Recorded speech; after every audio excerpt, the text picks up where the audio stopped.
Yesu ashimwe. Se turi kumwe murahari? Imana ishimwe. Muri uyu mwanya tugiye kuganira mu ijambo ry'Imana. Ntabwo turi bumara igihe kirekire, ariko habugiye mvuga ngo ni kigufi kikanga kikaba kirekire. Ariko ndagira mabwire, dukenyere kigabo turasumbirijwe. Dukenyere kigabo tugize gute? Turasumbirijwe. Nicyo kibwirizwa mfite uyu mugoroba. Dukenyere kigabo tugize gute? Reka dusenge. Reka dusenge. Data wa twese uri mu ijuru, uri Imana ihoraho, uri Imana umuremyi wacu, kandi dutangira aya mavuna twabonye ko dukwiye gutangirira aho gutangirira. Ntabwo rero dukwiye kuba twagira ibindi byose dukora n'ibyo twirukiramo tutakubanje, kuko ariwo dukesha kuramuka izina ryawe rihabwa icyubahiro. Niyo mpamvu n'uyu munsi muri uyu mugoroba tuje hano kugira ngo Nyagasani tuganire nawe, aba ari wowe ubwawe utubwirira mu ijambo ryawe, kandi uduha amatwi yumva mu izina rya Yesu. Amen. Ngo tugire gute? Turasumbirijwe. Buriya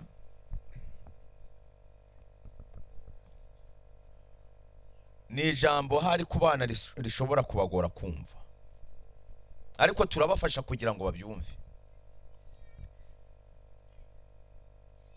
Ese ni ryari umuntu ashobora kugeza ubwo avuga ati nugukenyera kigabo? Ubundi se abantu bakenyera gute? Mukenyere kigabo niyo ngo itegure guhangana n'ibikomeye.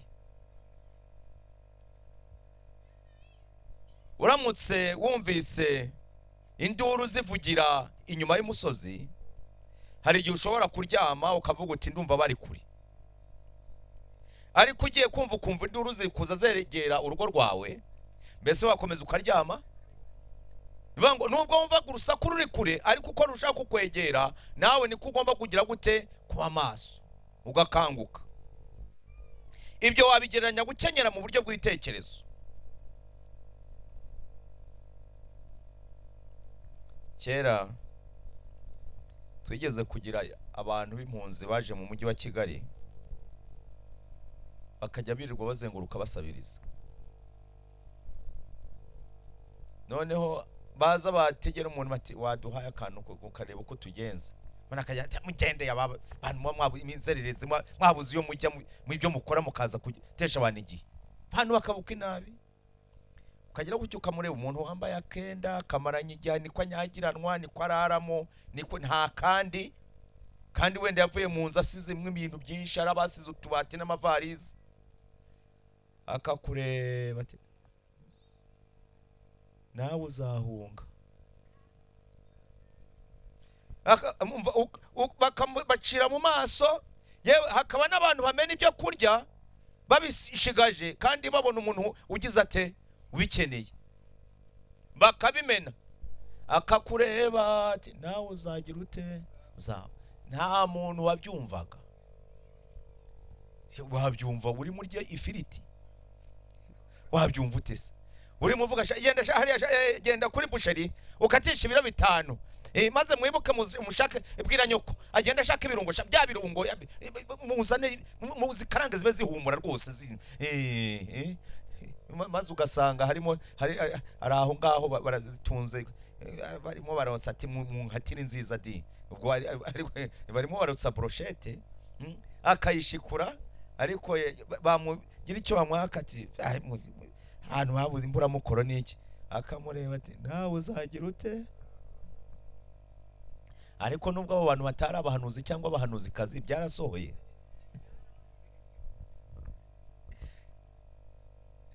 Buriya rero abantu iyo umurengo barimo, rimwe na rimwe ntibamenye yuko akaga kari ku bandi gashobora kubageraho n'akaga n'ingorane. Kutamenya yuko umukire wa none ni umukandida w'umukene, kandi umukene w'uyu munsi ni umukandida w'ubukire, kuko isi niko imeze. Nibango uri umukene uyu munsi, menya yuko ari umukandida wo kugubwa neza ejo. Ibyo ushobora kutabyumva none, hari kugihe uko iminsi yicuma uzabyumva. muribuka yuko twabonye ijambo rikomeye ngo ntaho Imana itakura iki umuntu, ntaho Imana itabasha kukuvana. Kenyere kigabo rero turasumbirijwe. Reka tujye mu byanditswe byera twumve Bibiliya iki tubwira. Mu rwandiko rwa kabiri Paulo yandikiye Timoteyo, yamubwiye ijambo rikomeye tugomba kwitaho, riri mu gice cya 3. Bwa mbere ndagira ngo ibyo tubyumvikaneho tuhumve neza. Yaramwandikiye ati, umenye yuko mu minsi y'imperuka hazaza ibihe birushya. Reka mbaze ikibazo, mbese turiho mu gihe cy'ibihe birushya cyangwa ntabiriho? Ibihe birushya biriho. Reka twumve. Kuko abantu bazaba bikunda, bazabagira gute? Abantu bimenya ubwabo, badashaka kugira uko batega amatwi abandi, bakunda impiya. Igihe Bibiliya yasemurwaga ishyirwa mu Kinyarwanda, mu Rwanda hakoreshwaga impiya, urupiya. Ubwo rero nuvuga ngo twazigereranya n'amafaranga. Bakunda iki? Amafaranga. Birarira. Mbabazi ubwo ngo mumve ngo mumanze kumenya yuko mu minsi y'imperuka azaza bigira gute. Abantu bo mu bihe by'imperuka ngo barirarira. Mbese kwirarira kuriho? Abanyarwanda bo bacu umugani ngo utiraririye ntarongora iki? Inkumi. Ariko buriya babihereye aho babihereye nuko umusore warambagizaga ngo yageragezaga uburyo bwose bwo kwigaragaza neza no kugerageza kwerekana ko hari icyo ari cyo, hari n'icyo afite, kugeza igihe mwumve umukobwa nawe akaba ari hariya yitunganya avuga ati ngewe ndashaka umusore usobanutse meze gutya na gutya. Hariho n'igihe bandika kandi katagomba kuba areshya atya, agomba kuba afite inyinya, agomba kagerageza kugaragaza uwo musore uko ameze. Abasore nakavuga umukobwa ashaka agomba kuba ari 0 afite munda rwose ameze gutya, ateye atya, akamushushanya. Abandi ngo ni ba Gisabo, bakabavuga rwose uko babashaka pe. Ariko bikageza ubwo umuntu ajya kurambagiza yatiriye amafaranga. Ngo yatiriye iki? Yatiriye iki? Kavuga ati wampereje inote za 5 aho ngaho zikinisha ziza, akazitira. Bakamushakira rwose nk'inote ziri hamwe zigeze nko ku 200 300, akazikubita umufuka. Yarangiza agenda yagira kwa sebukwe, kabaza nyirabukwe agasuhuza muraho neza, na sheri waraho. Yarangiza ese mukecuru mukunda ikihe kinyobwa? Ariko mbabaza ayo mafaranga naye. Noneho yarangiza akabaza fiance wewe bakuzanira iki? Bakuza muwaze bose bagahetura. Ariko akaba yariraririye akavuga ati bya byose jewe mfitemo 10,000, agakubita muri za noti. Maze yarangiza akazamura yabandari yose y'amafaranga, akazamura agakuramo inoti 1 2 ajya akahereza mugende mushake murebe icyo mugura. Arangiza agasubiza he bunye abahitaga bahereza byose. Ariko kubera kwirarira agahita asubiza mu mufuka, ariko icyo yashakaga nta kindi. Bazaba birarira yagira ngo babone ko hari icyo agize ate, hari icyo afite. Bantu birarira si ibyo gusa ngo bagira gute, abafite bagira gute, bibona. Umwibone se muramuzi? Bibona umuntu akagerageza buriya rero kwibona. Ariko ubundi ubwo nimwe ntimwireba.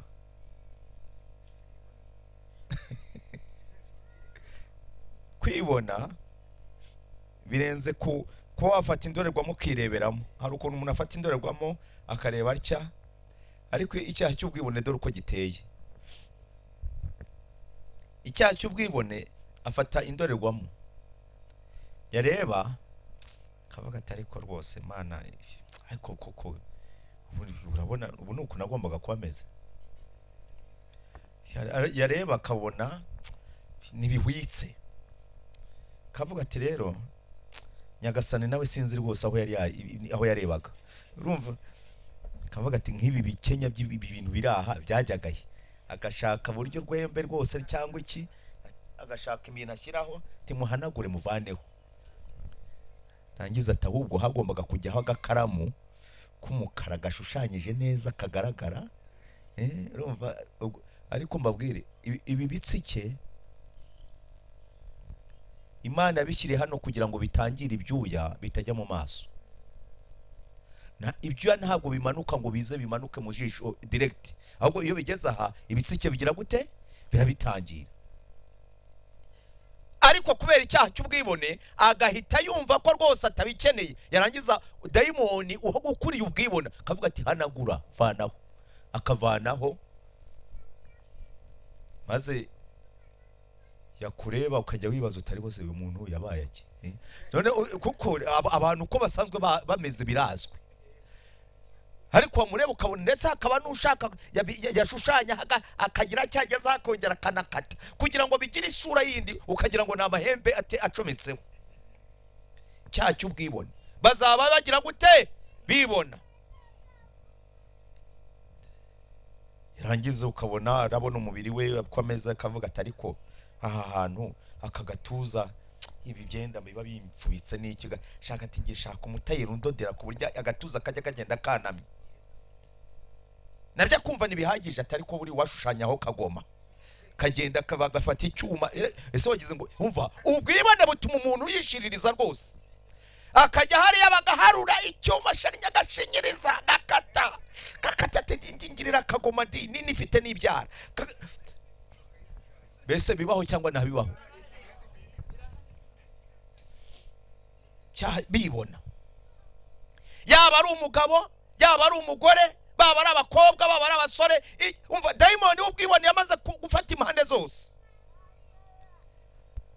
Uzi kubona umuntu w'umugabo kubera ubwibone agiye hariya hari imyenda rwose aranawuguze umukwiriye n'iki, ariko arangiza akagenda akajya kwa tayeri. Ariko abatayeri namwe mwitonde, iyo umuntu aza akaguhikira kubona kidashobotse kirimo ibivumo ubukemerera iki, maze akaza ati rero ndashaka yuko ipantaro yigabanye hasi cyane ku buryo nzajya ashyiramo ikirenge nsindagira neza neza. Ugasanga umuntu kwambara ipantaro kugira ngo izavemo n'urugamba, umuntu amare iminota 30-40 yambara ipantaro imwe, uwo mugabo yazavamo umugabo umeze ati.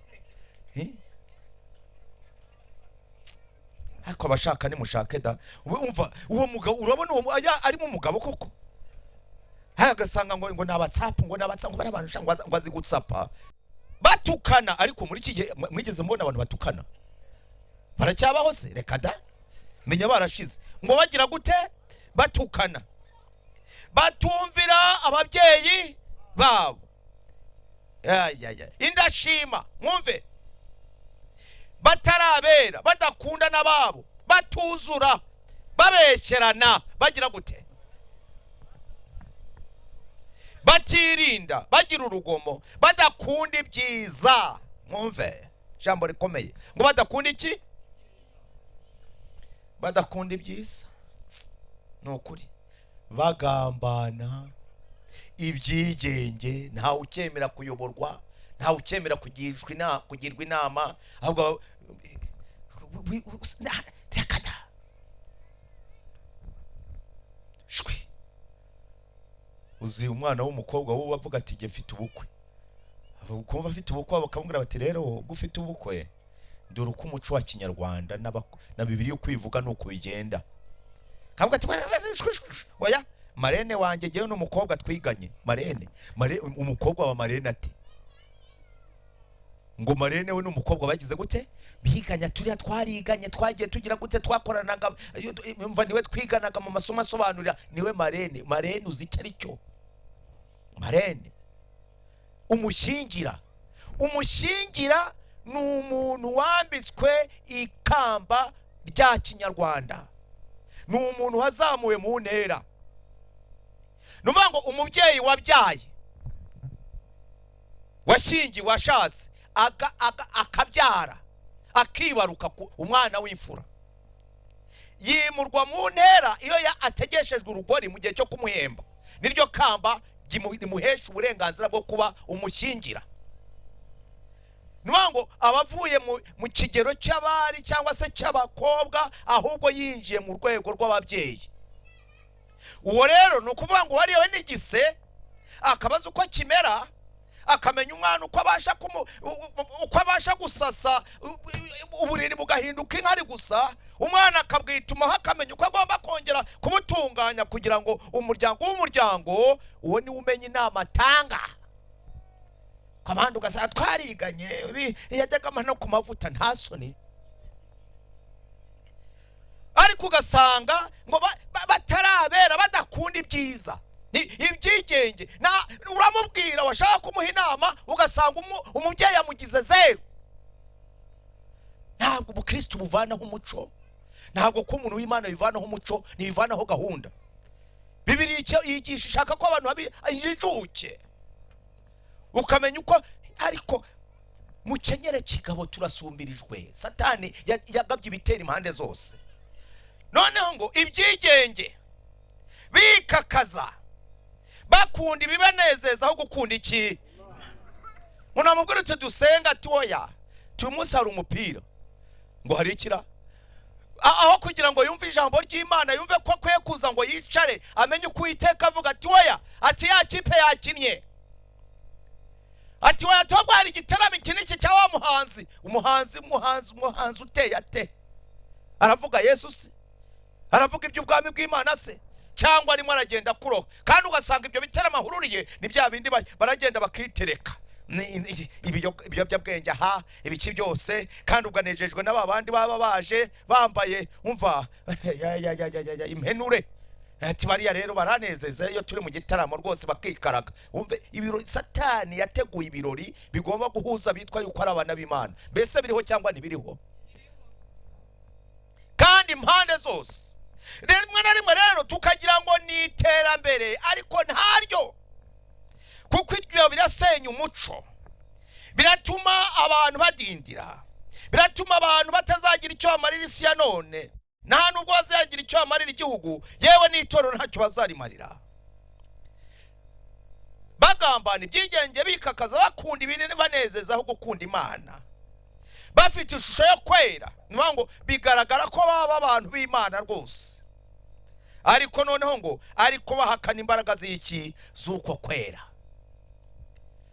Ubuzima barimo, ibyo babamo, ntabwo bigaragaza yuko uko kwera kubafiteho, kubafasheho. Bibiliya iduha inama, abameze batyo ngo bagize gute? Abameze batyo ujye ubatera umugongo. Amen. Se Bibiliya ibyayo birasobanutse, abameze batyo ujye ubatera iki? Uyu mwanya ngiye gusoreza ku nkuru tubona mu gitabo cya 2 cy'Abami.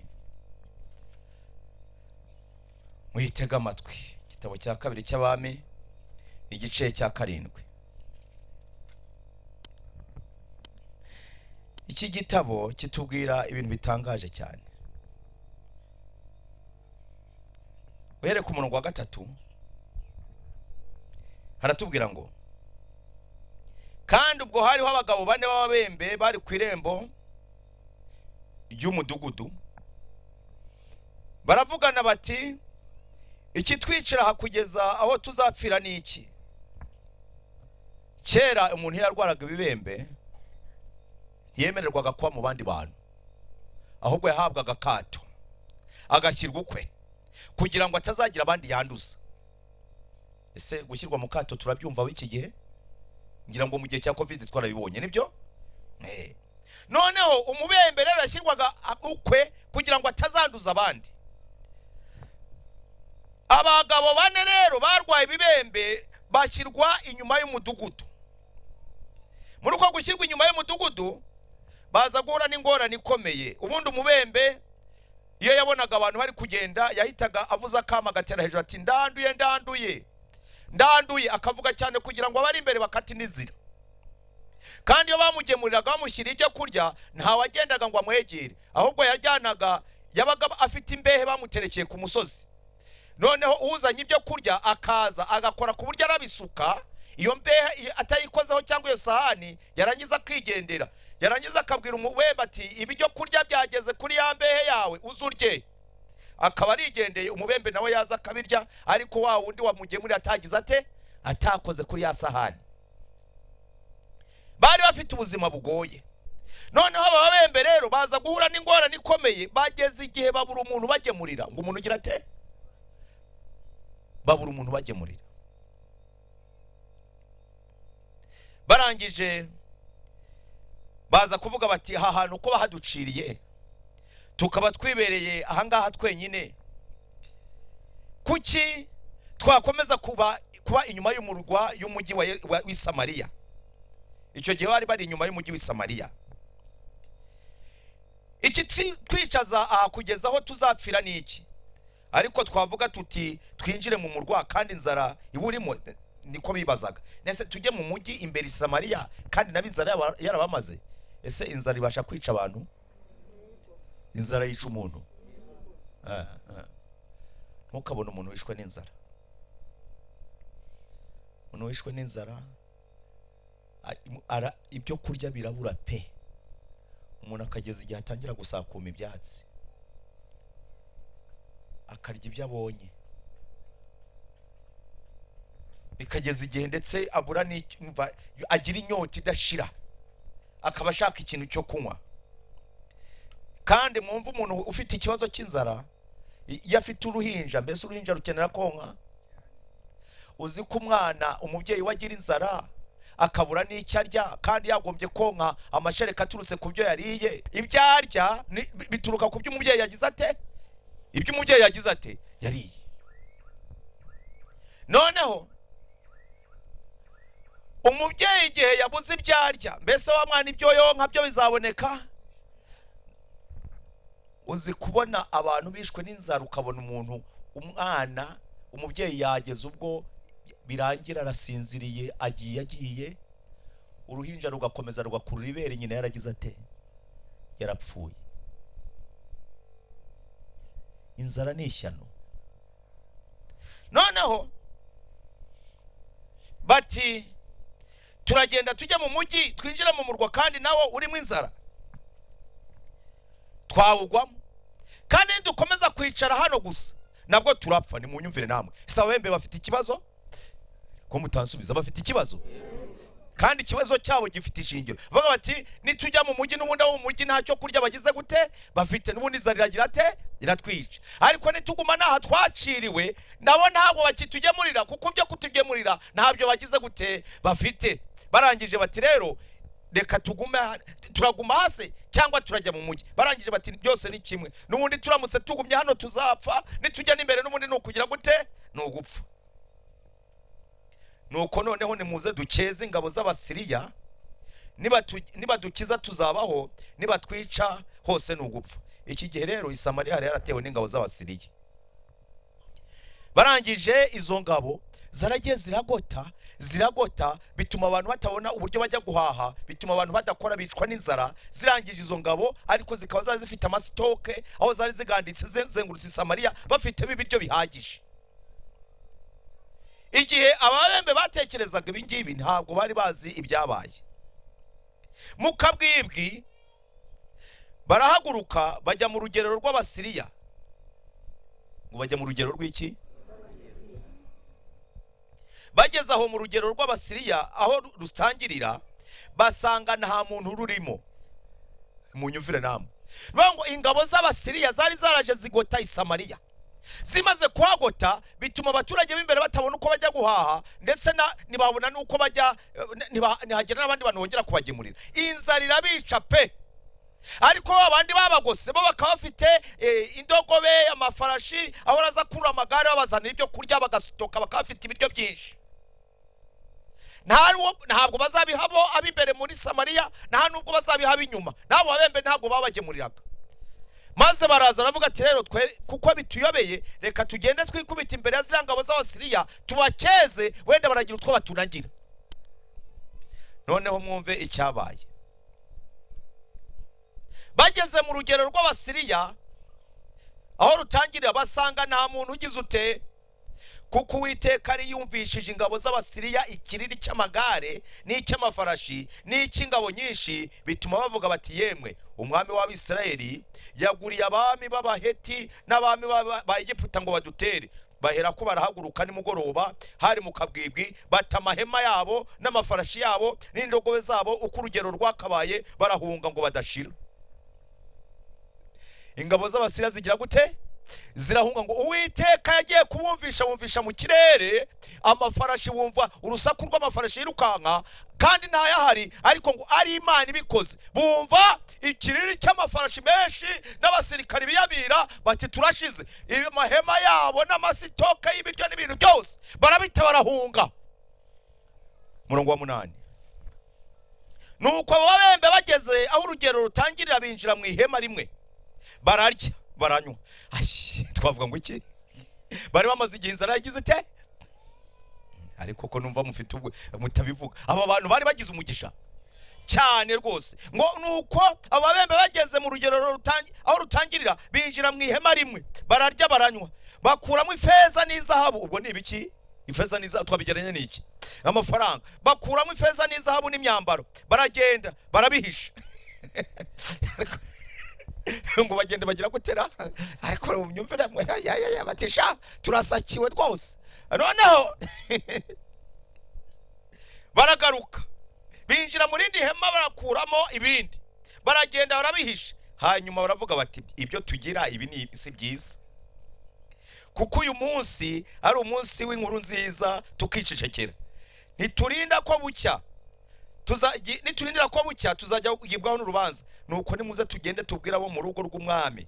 Nuko baragenda bageze ku murwa, bahamagara umurinzi w'irembo, baramubwira bati twageze mu rugero rw'Abasiriya, nuko dusanga nta muntu urimo, ntawe uhakomera keretse amafarashi y'indogobe biziritse, kandi amahema ari uko yakabaye. Maze uwo murinzi yahamagara abandi babibwira ab'ikambere ibwami. Nuko umwami yibambura muri iryo joro, abwira abagaragwa bati reka mbabwire inama Abasiriya batugiriye. Bamenye ko yari inzara itwishe, nicyo gitumye bava ku rugero bakihisha mu gasozi. Bibwiye bati nibasohoka mu murwa turabafata mpiri twinjire mu murwa. Nuko umwe mu bagaragu be aramusubiza ati ndakwinginze reka njyane amafarashi 5 muyasigaye mu murwa, andi yari yarapfuye kubera inzara. Mbega noneho ntarembye nk'Abisirayeli bose bakiriho basigaye mu murwa, barokotse muri abo bamaze gupfa? Tuyohereze turebe.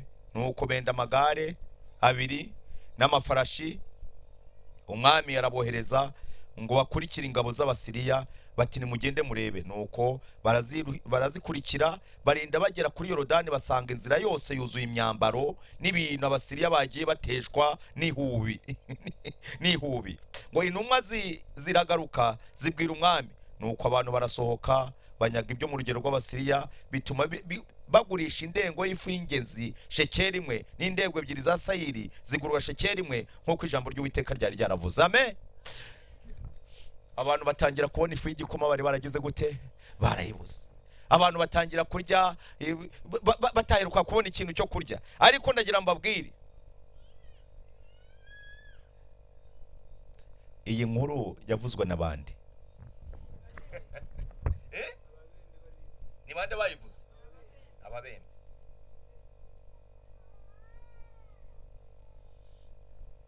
Ababembe b'abantu baciriweho iteka, b'abantu batemerwaga.